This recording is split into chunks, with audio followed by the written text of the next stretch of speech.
اعوذ باللہ من الشیطان الرجیم، بسم اللہ الرحمن الرحیم۔ آج بات ہماری ہے وہ قیاس کے بارے میں ہے۔ شیخ مطہری فرماتے ہیں کہ جو اب تک ہم نے قضایا کی بحث کی ہے، تعریف قضیہ، تقسیم قضیہ، احکام قضیہ، یہ تین قسم کے جو ہم نے بحثیں قضایا کے بارے میں پڑھی ہیں، یہ مقدمہ تھیں اس باب قیاس کے لیے۔ چونکہ عرض کیا تھا پہلے بھی کہ علم منطق کا موضوع معرف و حجت ہے۔ معرف میں انسان معلوم تصوری سے مجہول تصوری تک جاتا ہے، یعنی ایک چیز آپ کو پہلے سے معلوم ہے تصوراً، اس کے ذریعے آپ کشف کرتے ہیں ایک مجہول تصوری کو۔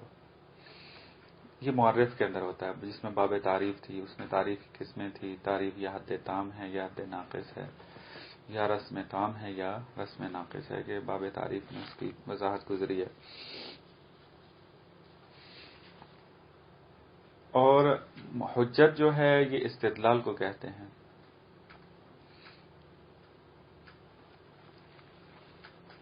استدلال کے اندر بھی پھر دو قسمیں تھے، استدلال مباشر ہے یا غیر مباشر، کو غیر مباشر اب یہ پڑھیں گے اس میں۔ لیکن پھر جب دیکھا کہ موضوع علم منطق جب معرف اور حجت ہے، ان کو سمجھنے کے لیے کچھ مقدماتی بحثوں کی ضرورت ہے، تو اس میں پھر اضافہ ہوا۔ مثلا باب تعریف کو سمجھنے کے لیے کلیات خمس کے باب کی ضرورت تھی، کہ جس میں آ کر نوع، جنس، فصل، عرض عام، عرض خاص، یہ جو اصطلاحیں ہیں اس کی وضاحت کی گئی تاکہ باب تعریف سے ہی سمجھ میں آئے۔ کیونکہ حد تام میں کیا کہا جاتا ہے؟ حد تام میں کہتے ہیں کہ جہاں پر جنس قریب اور فصل قریب سے بحث ہوتی ہے۔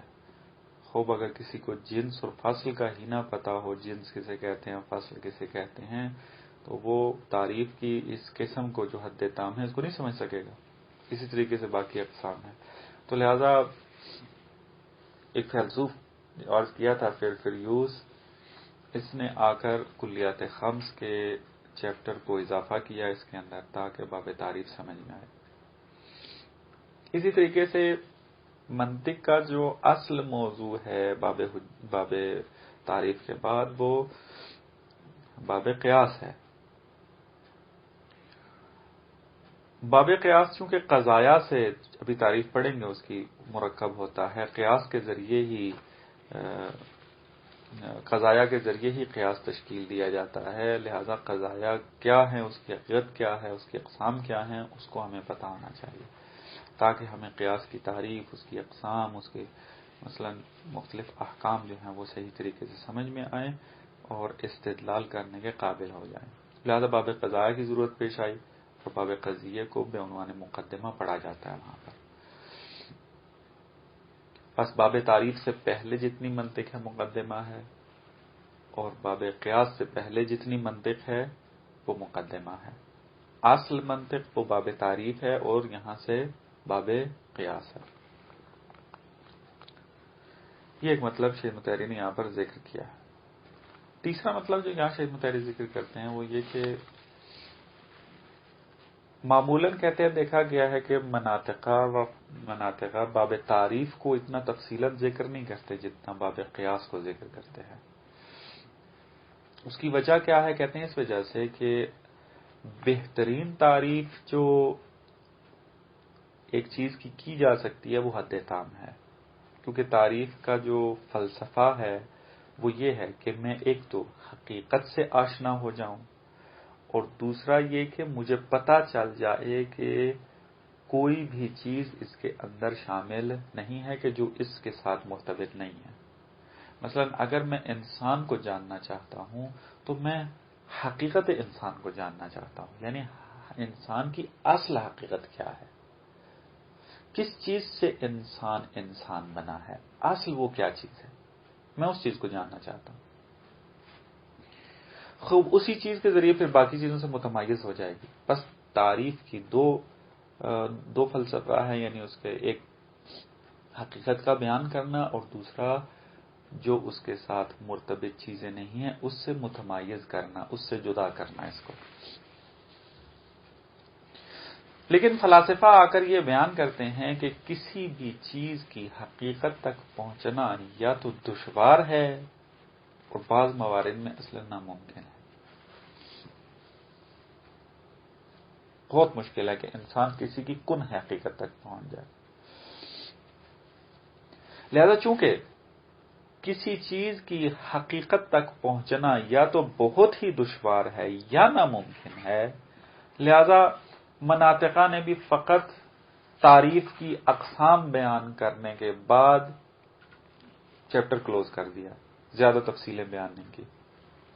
اکتفا کر لیا کہ اگر خواص کے ذریعے بھی تعریف کر دی جائے تو ہمارے لیے کافی ہے۔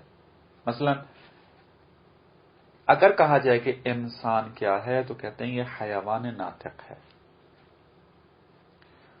اب طالب علم کو سمجھانے کے لیے یہ کہا تو جاتا ہے کہ یہ اس کی حقیقت ہے انسان کی، لیکن جب فلاسفہ نے آ کر دقت کی انہوں نے کہا کہ نہیں، یہ انسان کی حقیقت نہیں ہے، انسان کی فصل ناطق نہیں ہے، یہ اس کا خاصہ ہے، فصل اس کی کوئی اور چیز ہے۔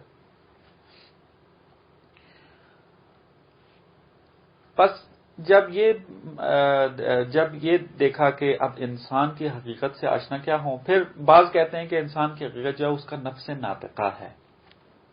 اس نفس ناطقہ سے ہم نے ایک لفظ کو مشتق کیا ہے ناطق کے نام سے۔ جو انسان نفس رکھتا ہے وہ اس کی حقیقت ہے، اور نفس کیا ہے پھر اس کے اندر بھی بحث ہے۔ اس کی حقیقت بھی ابھی تک انسان کے لیے کشف نہیں ہوئی ہے، ابھی تک جو ہے وہ فلسفے کے اندر طولانی بحثیں موجود ہیں کہ نفس کی حقیقت کیا ہے۔ بہرحال نتیجہ یہ نکلا کہ اس وقت فلاسفہ متفق ہیں اس بات پر کہ کسی چیز کی کنہ حقیقت تک پہنچنا بہت ہی زیادہ مشکل ہے، یعنی بہت زیادہ محنت کرنی پڑے گی، تب جا کر آپ کسی چیز کی حقیقت کنہ حقیقت تک پہنچ سکتے ہیں۔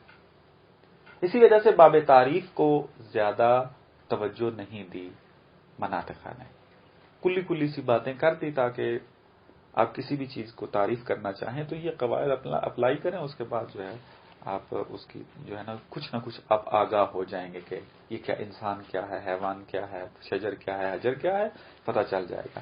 کوئی آ کے کہے کہ میں واقعاً کن حقیقت کو پہچان چکا ہوں، نہ، یہ نہیں، اس طریقے سے مشکل ہے۔ لیکن کہتے ہیں باب قیاس میں یہ چیز نہیں ہوتی، باب حجت کے اندر اس کے اندر یہ مشکلات موجود نہیں ہیں، لہذا منطق نے زیادہ توجہ اپنی قیاس کے اوپر دی ہے، اور آپ دیکھیں کہ منطق کا ایک بہت بڑا حصہ باب قیاس کے ساتھ مرتبط ہے۔ یہ ایک مطلب شیخ مطہری نے یہاں پر بیان کیا۔ اس کے بعد وارد ہو جاتے ہیں کہ قیاس کی تعریف کیا ہے، قیاس کہتے کسے ہیں۔ منطق کی زبان میں جب قیاس کا لفظ استعمال کیا جائے تو اس سے کیا مراد ہے، پہلے عربی دیکھ لیتے ہیں پھر اس کی وضاحت کرتے ہیں۔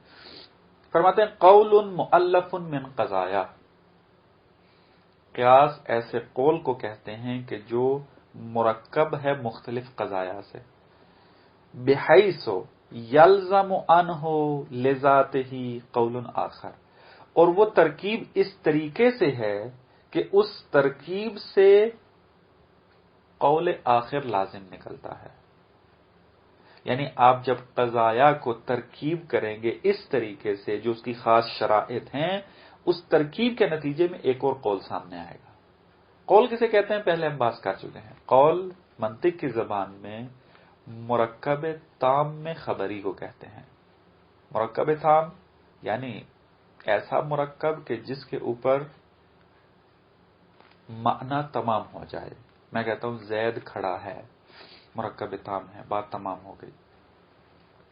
مرکب تام میں خبری یعنی حکایت کرنے والا ہے، خبر حکایت کرتی ہے، انشاء جو حکایت نہیں کرتا، ایجاد کرتا ہے، خبر جو ہے وہ حکایت کرتی ہے۔ آپ کسی بھی چیز کی خبر دیتے ہیں تو ایک چیز کی حکایت کر رہے ہوتے ہیں۔ بس منطق کی زبان میں قول مرکب تام میں خبری کو کہتے ہیں۔ بس قضیہ قیاس کیا ہونا چاہیے؟ مرکب تام میں خبری ہونا چاہیے۔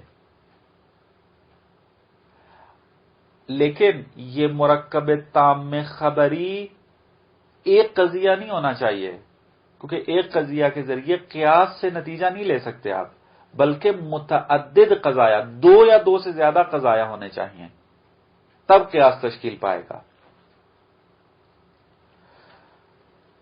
تیسری چیز، متعدد قضایا بھی اگر ہوں گے تو ترکیب اس قسم کی ہونی چاہیے کہ اگر ہم ان دو قضایا کو آپس میں ملائیں تو نتیجہ فوراً حاصل ہو جائے۔ بس یہ چند چیزیں ہیں اس کے اندر۔ قول ہونا چاہیے، یعنی مرکب تام خبری ہو، اور متعدد قضایا سے مرکب ہونا چاہیے، یعنی دو یا دو سے زیادہ، اور ترکیب ان کے درمیان اس طریقے سے ہونی چاہیے، تنظیم اور نظم ان دو قضایا کے اندر ایسا ہونا چاہیے کہ خود بخود اس سے کیا ہو، نتیجہ سامنے آ جائے، انسان کو دقت ہی پیش نہ آئے، فوراً نتیجہ انسان اس سے لے لے۔ اس کو کہتے ہیں قیاس۔ ایسا مثال دیتے ہیں، آپ یہ جاننا چاہتے ہیں کہ آیا عالم حادث ہے یا حادث نہیں ہے، کیا کریں؟ کہتے ہیں کہ قیاس تشکیل دیں۔ قیاس تشکیل کیسے دیں؟ کہتے ہیں کہ آپ قضیے سے استفادہ کریں، اور قضیہ بھی ایک نہیں، دو ہونے چاہیے کم از کم۔ ٹھیک ہے، ہم دو قضیے لے کر آتے ہیں، آیا یہ ہو سکتا ہے کہ میں ایک قضیہ لے کر آؤں کہ عالم متغیر ہے، دوسرا قضیہ لے کر آتا ہوں انسان ناطق ہے؟ اب دو قضیے آ گئے ہیں، بس اس کو نتیجہ دینا چاہیے۔ کہتے ہیں نہیں، ہماری یہ بات نہیں ہو رہی ہے کہ دو قضیے کوئی بھی اٹھا کر آپ اگر ایک دوسرے کے ساتھ رکھیں گے تو نتیجہ آپ کو مل جائے گا، نہ، دو قضیوں یا دو قضیوں سے زیادہ کی ضرورت ہے، لیکن دو قضیوں کے درمیان حتماً کوئی نہ کوئی ربط ہونا چاہیے، حد مشترک ان کے اندر کوئی چیز ہونی چاہیے، تاکہ یہ دو قضیے جب آپس میں ملیں تو نتیجہ دے دیں۔ بس یہ والے دو قضیے آپ نے بنائے ہیں، یہ ترکیب درست نہیں ہے ان کی، کہ آپ کہہ رہے ہیں کہ عالم متغیر ہے، انسان ناطق ہے، ترکیب درست نہیں ہے۔ کیوں؟ ان دو قضیوں کا آپس میں کوئی ربط نہیں ہے، ان کے درمیان کوئی حد مشترک نہیں ہے، ایک میں عالم متغیر ہے، دوسرے میں انسان ناطق ہے، کوئی ربط نہیں ہے، نہ موضوع ایک دوسرے کے ساتھ ملتا ہے، نہ معمول ایک دوسرے کے ساتھ ملتا ہے، لہذا نتیجہ کبھی نہیں دے گا۔ کب نتیجہ دے گا؟ کہ جب دو قضیے ایسے لے کر آئیں جو کم از کم ایک عنصر میں ایک دوسرے کے ساتھ ملتے ہوں، موضوع یا معمول کے اندر۔ مثلا یوں پھر قضیہ بناتے ہیں کہ عالم متغیر ہے، چونکہ دن رات آتی ہے، فصل چینج ہوتی ہے، موسم چینج ہوتے ہیں، انسان کبھی ہے کبھی نہیں ہے، اس کے حالات کبھی ہیں کبھی نہیں ہیں، یہ متغیر، تغیر ہم اپنی آنکھوں سے دیکھ رہے ہیں عالم کے اندر۔ بس جب عالم متغیر ہے، دوسرا قضیہ بھی میرے پاس موجود ہے پہلے سے، کیا ہے کہ جو بھی متغیر ہوتا ہے وہ حادث ہوتا ہے۔ حادث کسے کہتے ہیں؟ یعنی جو نہیں تھا اب ہے۔ مثلا آپ حادث ہیں، میں حادث ہوں، کیوں؟ کیونکہ میں پہلے نہیں تھا پھر آیا ہوں، اس کو کہتے ہیں حادث۔ تغیر جس کے اندر پایا جاتا ہے وہ حادث ہوتا ہے۔ بس میرا پہلا قضیہ ہے عالم متغیر ہے، اور دوسرا میرا قضیہ ہے کہ ہر متغیر حادث ہوتا ہے۔ پر یہاں پہ جو دو قضیے موجود ہیں یہ آپس میں ربط رکھتے ہیں، کیونکہ تغیر کے اندر آپس میں مشترک ہیں، حد مشترک ان کے درمیان پائی جاتی ہے۔ بس یہاں پر یہ دو قضیے نتیجہ دے دیں گے کہ عالم حادث ہے۔ اس کو کہتے ہیں قیاس۔ اگر اس قسم کی شرائط کے ساتھ ہوگا تو نتیجہ ملے گا۔ اگلا مطلب جو یہاں پر بیان کرتے ہیں وہ یہ کہ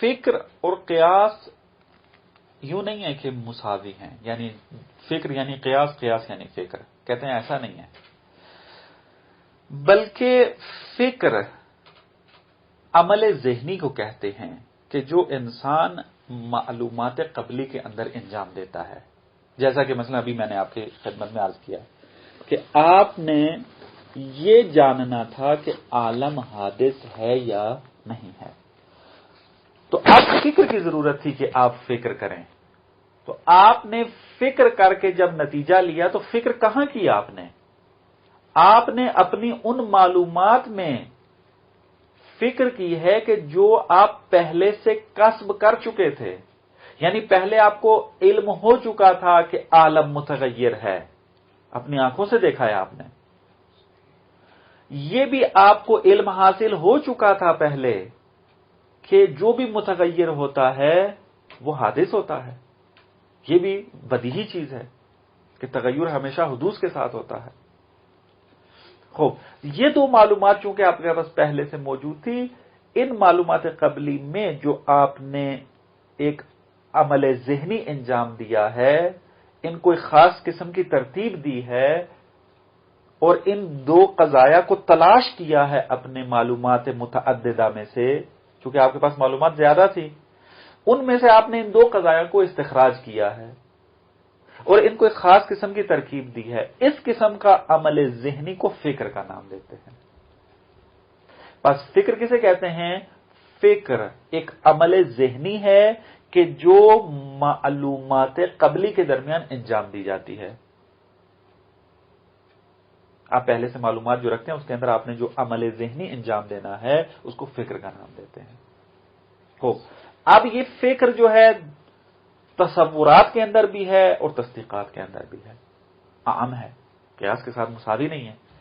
اگر آپ کے لیے انسان مجہول ہے، انسان کی حقیقت نہیں پتا، اس کی حقیقت کو کشف کرنے کے لیے بھی آپ نے فکر کرنی ہے. یعنی آپ انسان کی اگر تعریف کرنا چاہتے ہیں تو اپنی معلومات سے ہی اٹھا کر لائیں گے.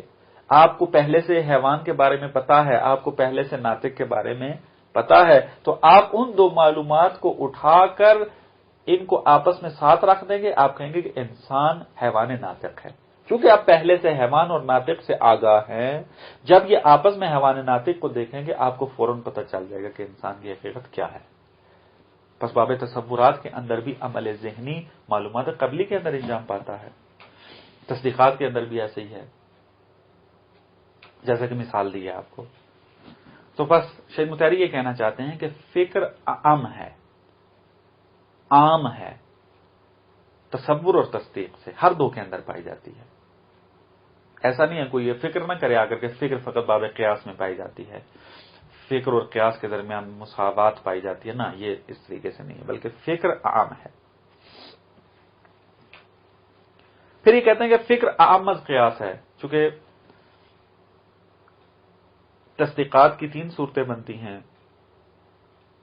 بس ابھی ہم پڑھیں گے بعد میں، اس میں استقراء ہے، تمثیل ہے اور قیاس ہے. تو فکر تمثیل اور استقراء کے اندر بھی پائی جاتی ہے. بس تصدیقات کے اندر بھی فکر عام ہے، ویسے کلی طور پر بھی فکر جو ہے وہ عام ہے، تصور کو بھی شامل ہے اور تصدیق کو بھی شامل ہے. ایک مطلب یہاں پر انہوں نے ذکر کیا ہے، اس کا میں وضاحت کر دوں، اگرچہ بات جو ہے مرتبط اس طریقے سے نہیں ہے. مثلا دیکھیں عبارت میں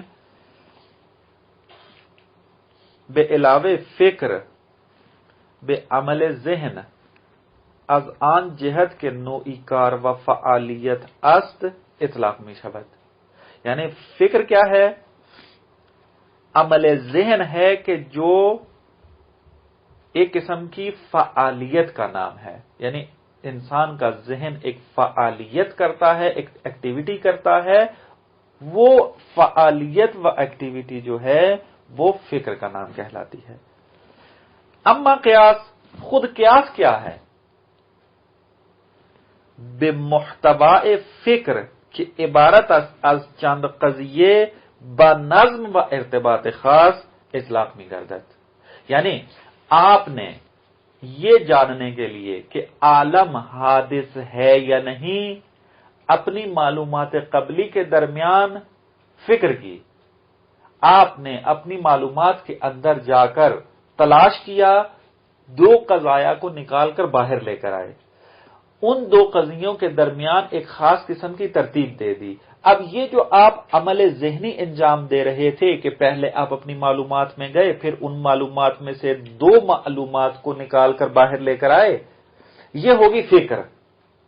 لیکن ان 2 معلومات کو جب آپ نے ایک خاص قسم کی ترتیب دے دی، جس طریقے سے ابھی عرض کیا ہے مثال دے کر کہ عالم متغیر ہے، ہر متغیر حادث ہے، یہ اس قسم کی جب آپ نے اس کو ترتیب دے دی، ترتیب خاص و نظم خاص، یہ 2 قضیہ اس ترکیب خاص کے ساتھ قیاس کہلاتے ہیں اور اس کو کہتے ہیں محتوائے فکر.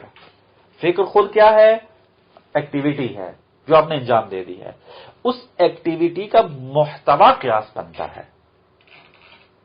وہ دو قضیے جب آپ نکال کر لے کر آتے ہیں، خاص قسم کی ترتیب دیتے ہیں، وہ محتوائے فکر ہے اور اس کو قیاس کا نام دیتے ہیں۔ فکر کے اندر نتیجے تک پہنچنا ضروری نہیں ہے، صرف ایکٹیویٹی فکر کا، ہاں، فکر میں جو ایکٹیویٹی آپ کرتے ہیں اس کا لازمہ یہ نکلتا ہے کہ آپ کو نتیجے کا علم حاصل ہو جاتا ہے۔ اگر نتیجے کا علم ہمیں فکر سے حاصل ہو رہا ہے تو وہ اسی وجہ سے حاصل ہو رہا ہے کہ ہم دو قضیوں کو سامنے رکھیں گے اس کے، ہاں، تو ضرور یعنی فکر کا لازمہ قیاس ہے، قیاس آ جائے گا۔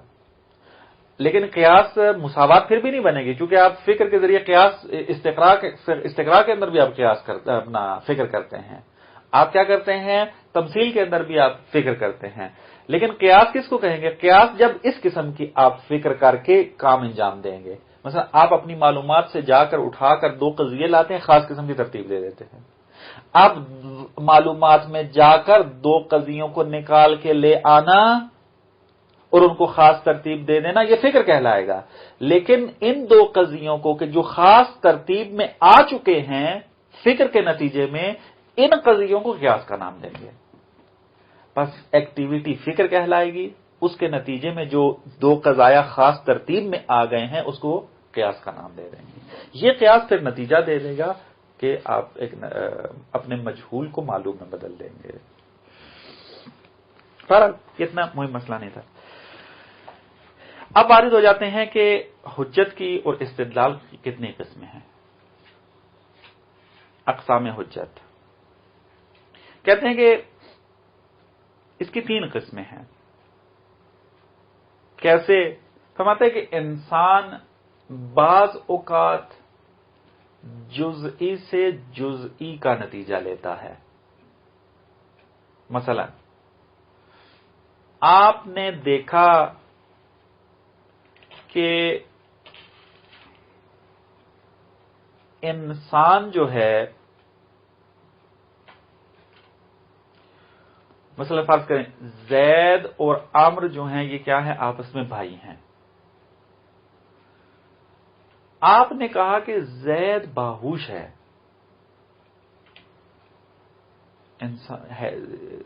زید جو ہے وہ بہت ذہین لگتا ہے۔ اب انسان کہے کہ عامر چونکہ اس کا بھائی ہے، تو اس کا مطلب ہے کہ عامر بھی جو ہے وہ بھی ذہین ہوگا۔ اب یہاں پر آپ نے کیا کام کیا ہے؟ جزئی سے جزئی کے اوپر حکم لگایا ہے، ایک شباہت کی وجہ سے۔ آپ نے دیکھا زید جو ہے وہ ذہین ہے، اس ذہانت کا حکم آپ نے عامر پہ بھی لگا دیا۔ کیوں لگایا؟ اس وجہ سے کیونکہ ان میں شباہت پائی جاتی ہے کہ ایک ہی باپ کے بیٹے ہیں، بھائی ہیں۔ اس قسم کی جو آپ کام انجام دیں گے کہ جزئی سے جزئی پر حکم لگائیں گے، اس کو کہتے ہیں تمثیل۔ درست ہے؟ ایک مرتبہ انسان کیا کرتا ہے؟ جزئی کے اندر فکر کرتا ہے، جزئی سے پھر ایک کلی تک پہنچ جاتا ہے۔ کیسے؟ مثلا آپ نے دیکھا کہ جب بھینس چارہ چرتی ہے تو اپنے نیچے والے اس حصے کو ہلاتی ہے، درست ہے؟ اسی طریقے سے آپ نے بکری کو بھی دیکھا، تب بھی کیا ہے، وہ جب چارہ چرتی ہے تو نیچے والے منہ کو ہلاتی ہے۔ اب یہ جزئی موارد کو بررسی و تحقیق کر رہے ہیں۔ جب آپ نے چند جانوروں کو دیکھا کہ وہ نیچے کا اپنا جبڑا ہلاتے ہیں کھانے کے لیے، تو آپ نے ان جزئی مورد کو تحقیق کرنے کے بعد حکم لگا دیا کہ ہر حیوان جب بھی کھانا کھاتا ہے، چارہ چرتا ہے، وہ اپنے نیچے کا جبڑا ہلاتا ہے۔ اب یہاں پہ آپ نے کیا کہا ہے؟ جزئی سے کلی پر گئے۔ جزئی کیا تھا؟ بھینس کھاتے ہوئے نیچے کا جبڑا ہلاتی ہے، بکری کھاتے ہوئے نیچے کا جبڑا ہلاتی ہے، مثلا اسی طریقے سے کتا کھاتے ہوئے نیچے کا جبڑا ہلاتا ہے، درست ہے؟ اس طریقے سے جزئی موارد کو آپ دیکھتے آ رہے تھے، دیکھتے دیکھتے آپ نے فوراً حکم لگا دیا کہ ہر حیوان جب بھی کھاتا ہے نیچے کا جبڑا ہلاتا ہے۔ یہ جزئی سے کلی کی طرف آپ چلے گئے، اس کو کہتے ہیں استقراء۔ استقراء میں یہی کام ہوتا ہے۔ مثلا آپ یہی حوزہ علمیہ قم میں مثلا آپ موجود ہیں، آپ طالب علم کے بعض حالات کو دیکھ کر کہتے ہیں قمی اس طریقے سے ہوتے ہیں، قمی طلاب اس طریقے سے کیا ہوتا ہے، جزئی سے آپ کلی تک پہنچ جاتے ہیں، یہ استقراء ہے۔ یہ ممکن نہیں ہے، یہ اس کا صحیح نتیجہ نہیں آتا۔ ہاں، یہ بعد میں آج ہوگا کہ منطق کے اندر جو ہے یہ دو استعمال نہیں ہوتے ہیں، علوم کے اندر بھی۔ ایک عبارت انہوں نے استعمال کی ہے، اس کی بھی میں وضاحت کر دوں تاکہ مطلب جو واضح ہو جائے۔ دیکھیں عبارت یہ ہے کہ جزئی بے جزئی بے عبارت بہتر از متباین بے متباین، کہ انسان جزئی جزئی متباین ہوتے ہیں نا، مثلا میرا آپ سے کوئی ربط نہیں ہے تو لہذا بھینس کا بکری سے کوئی ربط نہیں ہے، مثلا اس طریقے سے مثلا یا جزئی سے جزئی تک جب پہنچتے ہیں کہ متباین متباین ہوتا ہے۔ در این حال سیر ذہن ما افقی خواہد بود۔ سیر افقی کسے کہتے ہیں؟ سیر افقی سے کہتے ہیں جو ہم اس طریقے سے مثلا جہاں آپ بیٹھے اور میں بیٹھا ہوں، اگر اسی سیدھ کے اندر آپ حرکت کریں، اس کو کہتے ہیں سیر افقی۔ سعودی کیسے کہتے ہیں؟ نیچے سے اوپر کی طرف جانا۔ افقی یعنی ہم سطح میں حرکت کرنا۔ اسی کمرے کے اندر آپ دروازے سے لے کر جو آپ کمرے کی آخری دیوار تک جو حرکت کریں گے سیر افقی کہلائے گا۔ خط جب آپ کھینچتے ہیں یہ افقی ہوتا ہے، جو آپ مثلث کا نچلا خط جو ہوتا ہے اس کو کہتے ہیں یہ خط افقی ہے۔ جزئی میں کہتے ہیں آپ ہمارا ذہن افقی حرکت کرتا ہے، کیوں؟ ہم سطح میں چل رہا ہے، زید سے بکر تک پہنچ رہا ہے، بکر سے خالد تک پہنچ رہا ہے، خالد سے عمر تک پہنچ رہا ہے، یوں یہ افقی سیر کر رہا ہے۔ بس تمثیل کے اندر ہمارا ذہن جو ہے وہ افقی سیر کر رہا ہوتا ہے۔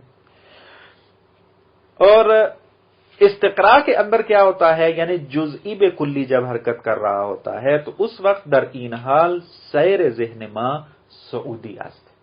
ہم کیا کرتے ہیں، جزئی کو دیکھ کر کلی حکم لگا دیتے ہیں۔ بس یہاں پر ہم نچلے مرتبے سے اوپر والے مرتبے میں جا رہے ہیں، یہاں پر ہمارے ذہن کی جو سیر ہے وہ سعودی ہے، یہ استقراء کے اندر ہے۔ اور یہاں پر انہوں نے ایک اور تعبیر استعمال کی ہے کہ از مشمول بے شامل عبور می کند۔ یہ تھوڑی وضاحت کرنی ہے اس بات کی۔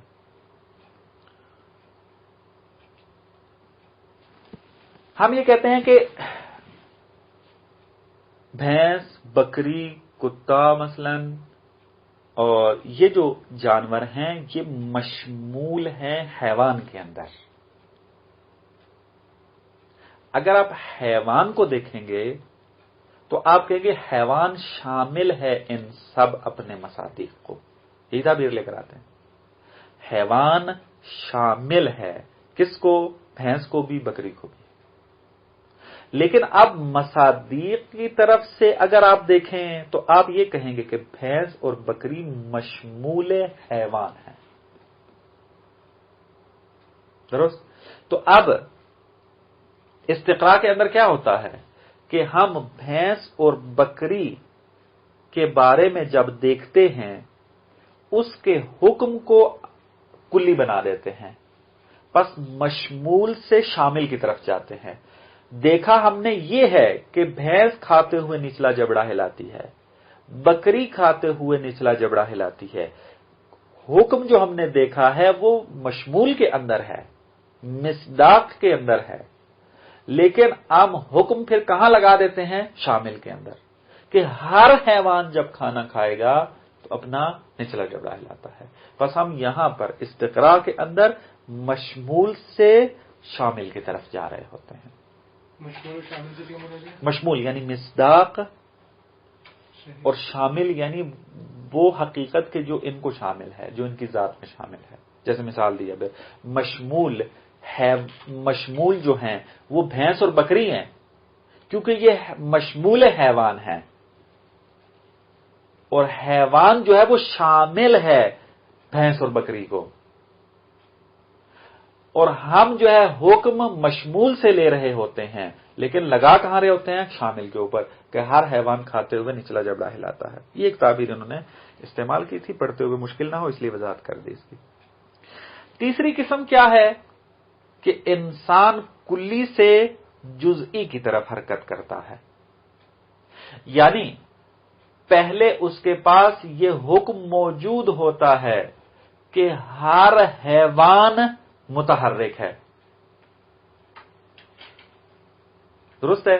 یہ اس کے پاس کیا ہے؟ پہلے سے معلومات موجود ہیں کہ ہر حیوان متحرک ہے. اب جب آپ کو پتا چل جائے گا کہ زید حیوان ہے، بھینس حیوان ہے مثلا، تو کیا ہوگا؟ نتیجہ خود بخود آپ لے لیں گے، بس یہ متحرک ہے. تو آپ نے یہ زید کے اوپر جو متحرک ہونے کا حکم لگایا ہے، کیوں لگایا ہے؟ کیونکہ آپ کے پاس پہلے کلی معلومات موجود تھی، ہر حیوان متحرک ہے. اب چونکہ انسان کے اندر بھی حیوانیت موجود ہے، بس یہ بھی متحرک ہے. بس جب آپ کلی سے جزئی کی طرف آتے ہیں تو اس کو کہتے ہیں قیاس. قیاس میں ہماری سیر کہاں سے ہوتی ہے؟ کلی سے جزئی کی طرف ہوتی ہے. اس کو قیاس کا نام دیتے ہیں.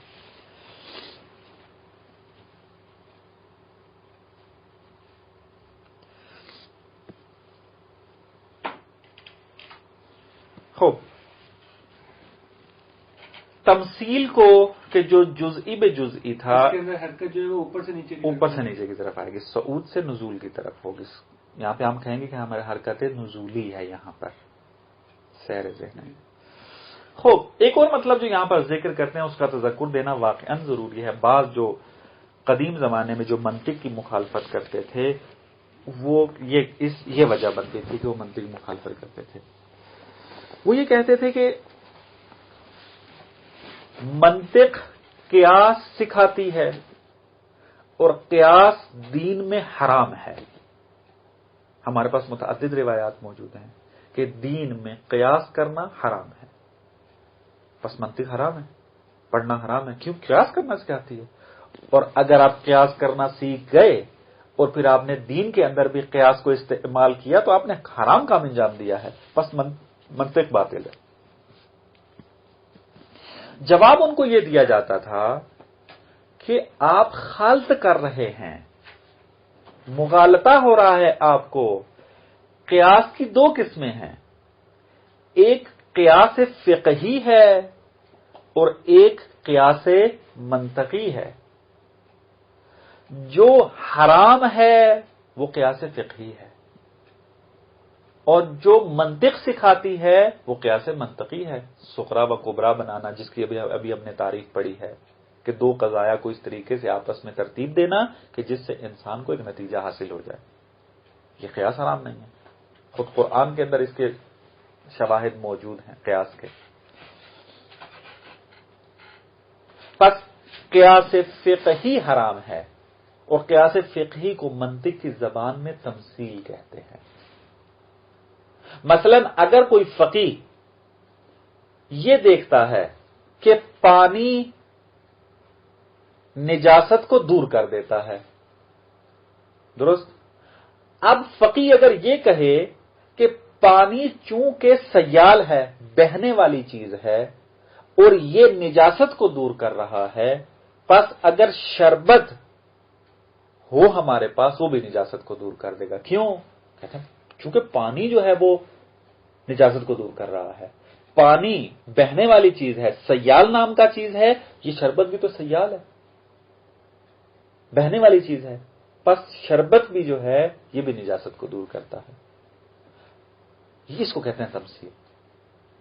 کس نے کہا آپ کو کہ خدا نے پانی کو اس قابل بنایا کہ وہ نجاست کو دور کر دیتا ہے؟ اس کی وجہ یہ بہنا ہے، سیال ہونا ہے. اس کا ممکن ہے کوئی اور علت ہو، ہمیں نہیں پتا اس کے بارے میں. تو آپ اس کے سیال ہونے کو وجہ بنا کر شربت کے بارے میں بھی کہتے ہیں یہ بھی نجاست کو دور کر دے گا، اور کہیں گے شربت بھی جو ہے نجاست کو پاک کرتا ہے. یہ جو آپ ایک حکم سے دوسرے حکم کی طرف جا رہے ہیں اس کو تمثیل کہتے ہیں.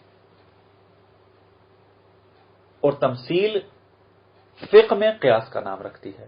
ابو حنیفہ جس قیاس کا قائل تھا اور آئمہ نے ڈٹ کر مخالفت کی ہے کہ قیاس حرام ہے، وہ یہ والا ہے۔ مثلا اگر کوئی کہے کہ اگر آپ کسی کی ایک انگلی کاٹ دیں تو اس کی اتنی دیت ہے، اگر مثلا فرض کریں اگر ایک انگلی کٹ جائے تو آپ کو 10 اونٹ جو ہے وہ دینے پڑیں گے دیت کے طور پہ۔ اگر اس سے پوچھا جائے کہ دوسری انگلی کٹ جائے تو اگر وہ یہ جواب دے کہ مثلا 20 اونٹ دینے پڑیں گے تو کہیں کیوں بھائی، کیا دلیل ہے آپ کے پاس؟ کہتے ہیں بابا دیکھو ایک انگلی کٹنے پہ 10 ہیں تو دوسری انگلی کٹنے میں تو 20 ہونے چاہیے کیونکہ 2 انگلیاں کٹ گئی ہیں۔ اس کو جواب یہ دیا جائے گا کہ آپ کو کس نے کہا ہے کہ ایک انگلی کٹنے پر، ہر انگلی کٹنے پر 10 اونٹ واجب ہو جائیں گے؟ بس اگر 2 کٹ گئی تو 20 ہوں گے۔ ممکن ہے شارع کی حکمت یہ ہے کہ ایک کٹنے پر 10 ہیں، 2 کٹنے پر 5 ہیں، ہمیں علت تو نہیں پتا۔ بس اگر آپ کو شارع کی طرف سے علت معلوم نہ ہو، آپ اپنی طرف سے علت گھڑ کے ایک دوسری چیز کو بھی اس میں شامل کر دیں، اس کو کہتے ہیں تمثیل،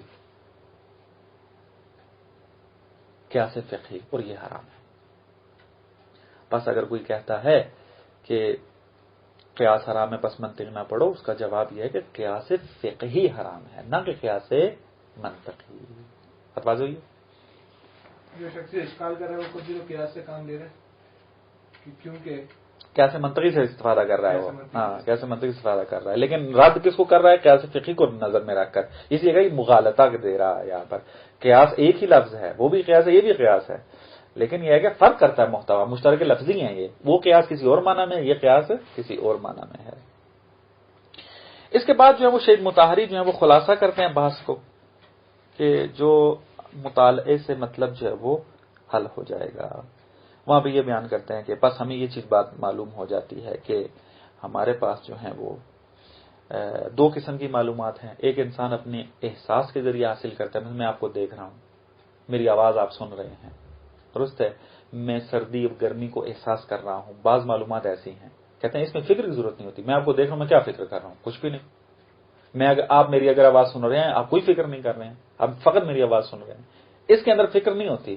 فکر ہوتی ہے ان معلومات کے اندر کہ جو آپ نے پہلے سے لیا ہے، پھر ان کے اندر سے آپ اپنے مطلب کی چیز نکال رہے ہوتے ہیں، یہ فکر کہلاتی ہے۔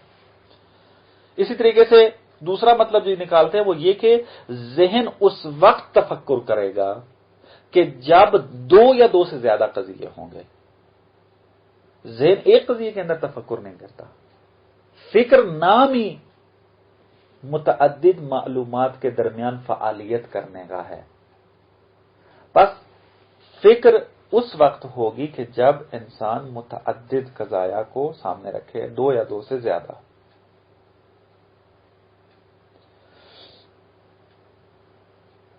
اور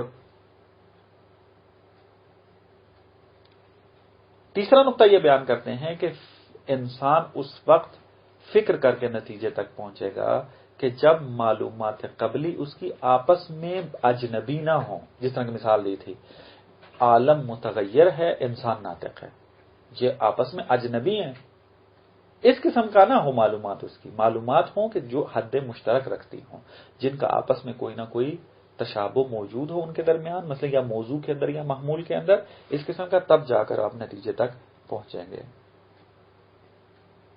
خوب، یہ کہتے ہیں کہ شرائط ہیں کہ فکر کرنے کے، اس کے بعد جو ہے وہ شرائط صحیح، فکر صحیح کرنے کی کیا شرائط ہیں، اس کی الگ شرائط ہیں جو بعد میں ذکر ہوں گی۔ یعنی اب تک جو ہم نے بات کی ہے، 2 چیزیں بیان کی ہیں، ایک متعدد معلومات ہونی چاہیے، 2 ان معلومات کے درمیان نظم خاص ہونا چاہیے، تب انسان کا ذہن تفکر کر پائے گا۔ پس اصل تفکر کب ہوگا؟ جب یہ 2 شرطیں پائی جائیں، تعدد معلومات اور نظم خاص، یہ اصل تفکر کے اندر شرط ہے۔ اس کے بعد جو شرطیں آئیں گی وہ کس طرح صحیح فکر کرنی ہے اس کے بارے میں ہے۔ یہ پہلی 2 تھیں اصل تفکر، یہ ممکن ہے غلط بھی ہو سکتی ہیں، لیکن اگلی شرائط ہمیں یہ بتائیں گی کہ صحیح فکر کیسے کرنی ہے۔ یہ مطلب آخر میں شیخ مطہری نے فرمایا، اس کے بعد پھر 12ویں درس میں وارد ہو جاتے ہیں کہ جو یہی شرائط کے بارے میں ہے۔ السلام علیکم.